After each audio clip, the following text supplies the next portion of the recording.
तो अच्छा जी, इस चैप्टर में हम सिर्फ पढ़ेंगे एंडोक्राइन हार्मोन्स के बारे में है। ये पूरा जो हमारा टॉपिक होगा ये सिर्फ एंडोक्राइनोलॉजी पे होगा।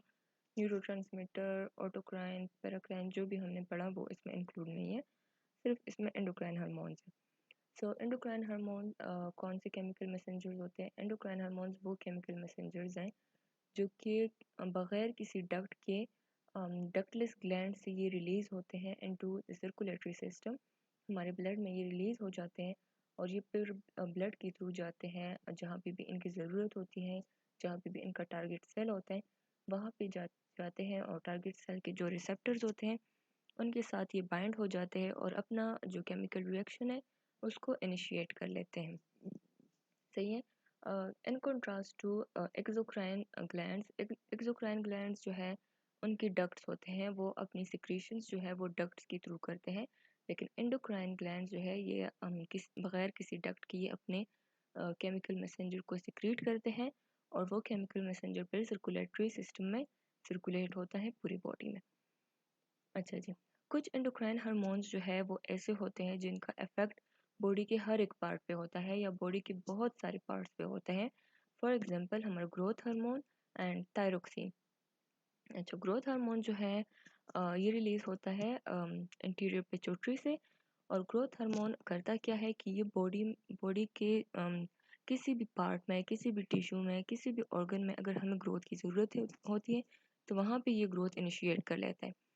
दूसरा जो है थायरोक्सिन है। थायरोक्सिन क्या काम करता है कि ये हमारी केमिकल रिएक्शन को इंक्रीज कर लेता है, उसके रेट को इंक्रीज करता है। ये रिलीज कहाँ से होता है? थायराइड ग्लैंड से।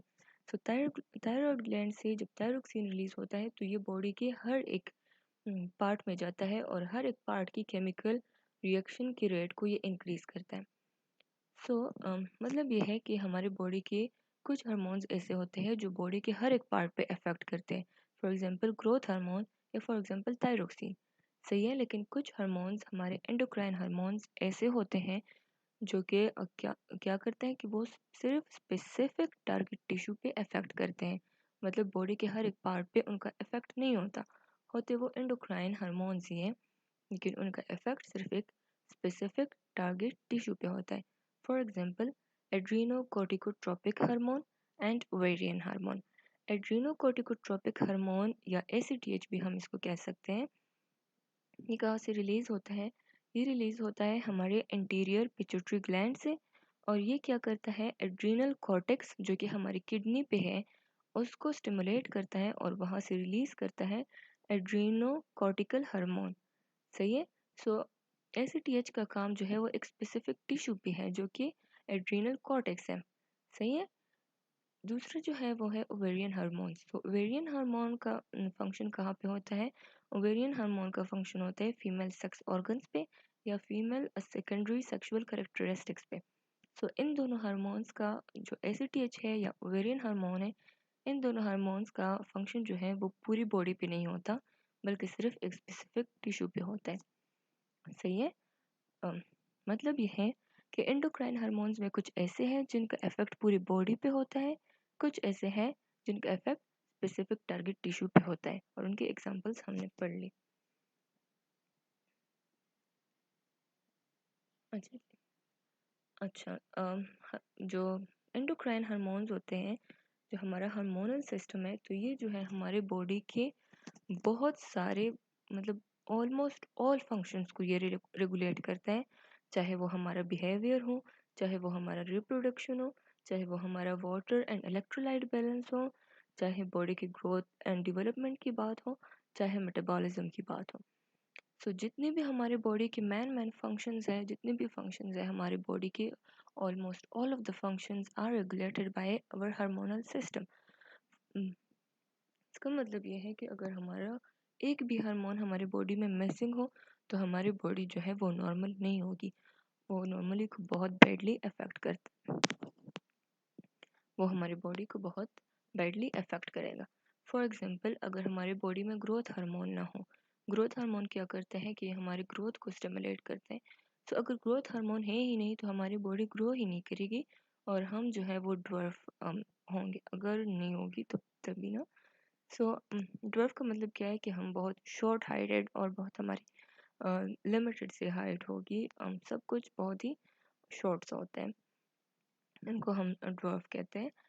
अच्छा जी, अगर दूसरी एग्जांपल हम ले लेते हैं थायरोक्सिन या ट्राई आयोडोथायरोनिन की, जो कि रिलीज होते हैं हमारे थायराइड ग्लैंड से। थायराइड ग्लैंड क्या करता है कि T3 एंड T4 को रिलीज करता है। इनका काम क्या होता है कि केमिकल रिएक्शन को बूस्ट अप करना। सो अगर केमिकल रिएक्शन ही हमारे नहीं होंगे, T3 T4 नहीं होगा, हमारे केमिकल रिएक्शन बहुत ज़्यादा स्लो हो जाएंगे, तो हमारी बॉडी जो है वो पूरी बॉडी हमारी स्लो हो जाएगी, स्लगिश हो जाएगी। अच्छा, थर्ड एग्जांपल अगर हम ले लें इंसुलिन की, अगर हमारा पेंक्रियाज इंसुलिन रिलीज सिक्रेट नहीं करेगा, तो हमारे बॉडी में जो कार्बोहाइड्रेट्स है, जो हम फूड ले रहे हैं, फूड से हमें कार्बोहाइड्रेट्स तो मिल रहे होते, लेकिन उन कार्बोहाइड्रेट को एनर्जी में कन्वर्ट करने के लिए हमें इंसुलिन रिक्वायर्ड होता है। सो वो अगर इंसुलिन ही नहीं है तो हमें एनर्जी ही ना मिलती। फोर्थ एग्जांपल अगर हम ले लें सेक्स हार्मोन्स की, सेक्स हार्मोन्स जो है, अगर सेक्स हार्मोन्स ना होते तो हमारी सेक्सुअल डेवलपमेंट ना होती, हमारे सेक्सुअल फंक्शंस जो है वो एब्सेंट होते। तो इसका मतलब है कि हमारी बॉडी के हर एक फंक्शन को नॉर्मली परफॉर्म करने के लिए एक हार्मोन की रिक्वायरमेंट होती है। अगर वो हार्मोन नहीं होगा तो हमारी बॉडी जो है वो नॉर्मल फंक्शन कभी भी नहीं करेगी। सही है। अच्छा, अब इस पिक्चर को देख ले। सो इस पिक्चर में हमारे मैन ग्लैंड्स जो एंडोक्राइन ग्लैंड्स है वो शो की गए हैं। जो येलो येलो आपको सारे नज़र आ रहे हैं, ये सारे हमारे एंडोक्राइन ग्लैंड्स हैं जो कि हमारे हार्मोन्स सिक्रीट करते हैं। स्टार्ट करते हैं यहाँ हेड से। हेड में आप देख ले, सो एक जो है पिट्यूटरी ग्लैंड है, एक हमारा पीनियल ग्लैंड है। नीचे जब हम आते हैं तो थायराइड ग्लैंड है। थायराइड ग्लैंड के ऊपर जो है ये छोटी छोटी जो बॉल नज़र आ रहे हैं, ये पैराथायरॉइड ग्लैंड है। फिर उसके नीचे जो है थाइमस ग्लैंड है। नीचे जब हम किडनीज पे आते हैं तो किडनी पे हमारे होते हैं एड्रीनल ग्लैंड्स। यहाँ पे जब हम नीचे और आ जाते हैं तो ओवरीज है। ओवरीज के ऊपर अगर हम फीमेल की बात करें तो उनमें ओवरीज होती है। तो ओवरीज जो है ये फीमेल सेक्स हार्मोन्स रिलीज करते हैं। और अगर हम मेल की बात करें तो उनमें टेस्टिस होते हैं जो कि मेल सेक्स हार्मोन्स रिलीज करते हैं। फीमेल सेक्स हार्मोन्स कौन से होते हैं? Oestrogen and progesterone. And male sex hormone कौन से होते हैं? टेस्टोस्टेरॉन। सही है।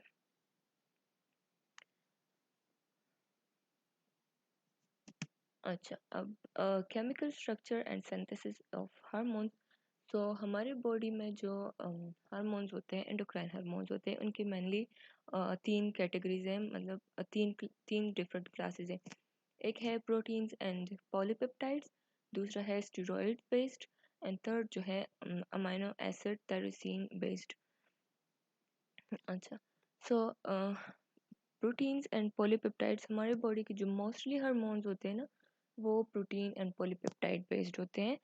प्रोटीन एंड पॉलीपेप्टाइड बेस्ड की अगर हम एग्जांपल ले लें तो हमारा पिट्यूटरी ग्लैंड, चाहे इंटीरियर हो पोस्टीरियर हो, तो पिट्यूटरी ग्लैंड के जो हार्मोन्स होते हैं वो प्रोटीन एंड पॉलीपेप्टाइड बेस्ड होते हैं। पेंक्रियास जो हार्मोन रिलीज करता है, पेंक्रियास कौन से हार्मोन रिलीज करता है? Insulin and glucagon.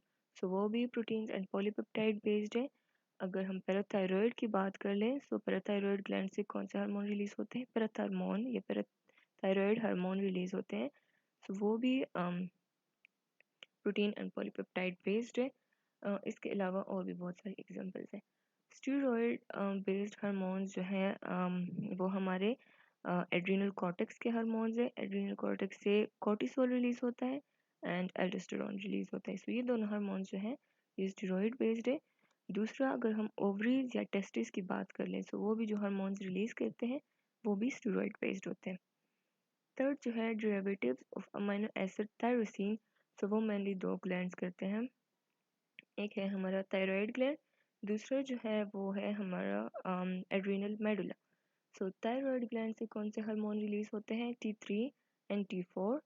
एंड जो एड्रीनल मेडुला है वहाँ से कौन से हार्मोन रिलीज होते हैं? वहाँ से रिलीज होते हैं हमारे catecholamines, that is epinephrine and nor epinephrine. सही है। सो मेनली जो कैटेगरीज है हमारे हार्मोन्स की वो तीन है: proteins, steroids and amino acid based.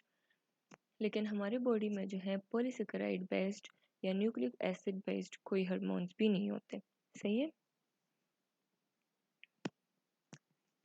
अच्छा जी, अब हम बात करते हैं इन तीनों कैटेगरीज के सेपरेटली अलग अलग से बात करते हैं, हम उनको एक्सप्लेन करते हैं कि क्या क्या होता है इनमें। अच्छा, सबसे पहले जो है पॉलीपेप्टाइड हार्मोन है एंड प्रोटीन हार्मोन है। सो प्रोटीन हार्मोन, जैसे कि हमने पहले बात की, हमारी बॉडी के मोस्ट ऑफ द हार्मोन्स जो हैं वो पॉलीपेप्टाइड बेस्ड होते हैं या प्रोटीन बेस्ड होते हैं। इनकी साइज़ जो है वो वेरी करती है, इनकी साइज़ बहुत ज़्यादा बड़ी भी हो सकती है, बहुत कम भी हो सकती है। कम जो है वो 3 अमीनो एसिड तक होती है और बहुत लार्ज जो है वो 200 अमीनो एसिड तक भी हो सकती है। जो 3 अमीनो एसिड है वो है थायरोट्रोपिन रिलीजिंग हार्मोन और 200 तक जो है वो है growth hormone and prolactin hormone. अच्छा, जो वो हार्मोन्स जिनमें 100 या 100 से कम अमीनो एसिड, सॉरी 100 या 100 से ज़्यादा अमीनो एसिड होते हैं उनको हम प्रोटीन्स कहते हैं। और जिन हार्मोन्स में अमीनो एसिड 100 से कम होते हैं तो उनको हम क्या कहते हैं, पेप्टाइड हार्मोन्स। अब ये प्रोटीन या पॉलीपेप्टाइड हार्मोन्स जो है ये कैसे बनते हैं और ये रिलीज कैसे होते हैं वो हम इस डायग्राम से समझेंगे। अच्छा जी, नॉर्मली आप लोग को पता होगा जिस तरह प्रोटीन्स बनते हैं ना, प्रोटीन्स कैसे बनते हैं कि डीएनए जो है उसकी क्लीवेज हो जाती है, वहाँ पे ट्रांसक्रिप्शन स्टार्ट हो जाती है, उससे एमआरएनए बनता है। फिर वो एमआरएनए जो है न्यूक्लियस से बाहर जाता है। फिर वो राइबोसोम, जो एंडोप्लाज्मिक रेटिकुलम है, इस पे राइबोसोम्स होते हैं।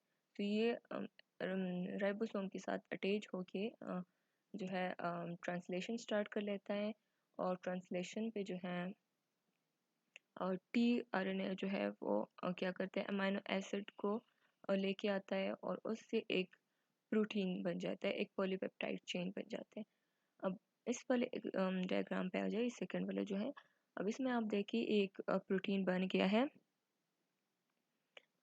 एक बहुत बड़ा प्रोटीन बन गया है जो कि बायोलॉजिकली इनएक्टिव होता है, एक्टिव नहीं होता। मतलब इनएक्टिव का मतलब है कि वो कोई फंक्शन नहीं करता, इनएक्टिव होता है और उसको हम क्या कहते हैं, उसको कहते हैं प्री प्रो हार्मोन। अब इस वाले को आप देखें ना, जो कलरफुल सा नजर आ रहे हैं बहुत बड़ा सा, ये है प्री प्रो हार्मोन। ये प्री प्रो हार्मोन जब राइबोसोम में बन जाता है तो फिर ये कहाँ पे आते हैं, एंडोप्लाज्मिक रेटिकुलम में। ये वाइट सा जो आपको नजर आ रहा है ये एंडोप्लाज्मिक रेटिकुलम है। एंडोप्लाज्मिक रेटिकुलम में जब ये आ जाता है तो इसकी क्लीवेज हो जाती है, मतलब इसकी ब्रेकडाउन हो जाती है। उम, और इससे बन जाते हैं छोटे हार्मोन्स जिसको हम कहते हैं प्रो हार्मोन्स। अब ये प्रो हार्मोन्स जो है ये कहाँ पे जाते हैं, ये जाते हैं हमारे गोल्जी कम्प्लेक्स में या गोल्जी बॉडीज में जाते हैं। गोल्जी कम्प्लेक्स का काम क्या है, इसका काम है पैकेजिंग करना। सो अब ये हार्मोन जब यहाँ पे आ गया है तो इसकी पैकेजिंग स्टार्ट हो जाती है। यहाँ पे देखिए आप, इसकी पैकेजिंग स्टार्ट हो गई है और अब ये जो है एक वेजिकल में बंद हो जाता है। सही है। अब इस वेजिकल में जब ये प्रो हार्मोन बंद हो जाता है तो अब इसकी फर्दर ब्रेकडाउन हो जाती है और भी छोटे छोटे से चेंज इससे बन जाते हैं। और अब जो इसमें से बन गया है अब ये एक्टिव हार्मोन बन जाता है। अब ये एक्टिव हार्मोन वेसिकल्स में स्टोर ही रहता है, जिस सेल में ये बन गया है उसी में ये स्टोर ही रहता है in the form of vesicles. ये वेसिकल सिक्रीट तब होंगे जब इनकी ज़रूरत होगी, जब कोई सिग्नल आएगा, signal in the form of increased calcium ions या इंक्रीज्ड CAMP। यहाँ पे देखिए स्टिमुलस जो है इनके लिए इंक्रीज्ड कैल्शियम आयंस या इंक्रीज्ड CAMP, जब ये दोनों सिक्रीट हो जाते हैं आइदर ऑफ देम, अगर इंक्रीज हो गया तो ये जो वेसिकल्स है ये क्या हो जाते हैं, ये मेम्ब्रेन के साथ बाउंड हो जाते हैं और ये रप्चर हो जाते हैं। सही है। अब ये जब रप्चर हो जाते हैं तो जो हार्मोन था, जो एक्टिव हार्मोन था, ये एक्टिव हार्मोन जो था वो रिलीज हो जाते हैं हमारे ब्लड स्ट्रीम्स में और फिर ये सर्कुलेट होता है और जहाँ भी इसकी ज़रूरत होती है, जहाँ भी इसका टारगेट सेल होता है, वहाँ पे जाके ये अपना फंक्शन परफॉर्म करते हैं। सही है।